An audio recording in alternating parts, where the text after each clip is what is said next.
Beredar di media sosial sebuah video yang memperlihatkan warung yang menyajikan metode jual beli makanan yang cukup unik. Sebuah warung sederhana yang terletak di pinggir kali, dan dikelilingi gedung-gedung pencakar langit Jakarta Selatan. Dalam video seorang nampak wanita hendak membeli makanan saat istirahat siang, ia pergi bersama teman-temannya ke pinggir jalan dekat kali. Di seberang kali terdapat warung makan yang berlokasi di sebuah perkampungan. Untuk membeli makan di warung tersebut, pembeli perlu berteriak untuk berkomunikasi dengan penjual. Di pinggir jalan tersebut juga terpasang sebuah tali lengkap dengan ember dan menu makanan di dalamnya.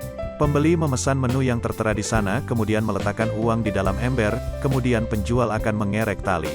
Pelanggan akan menunggu makanan disiapkan, pesanan akan ditaruh kembali di ember dan dikerek menuju pembeli. Untuk diketahui, keberadaan warung kerek itu tepat di belakang salah satu hotel mewah di daerah Gatot Subroto, Kuningan Barat.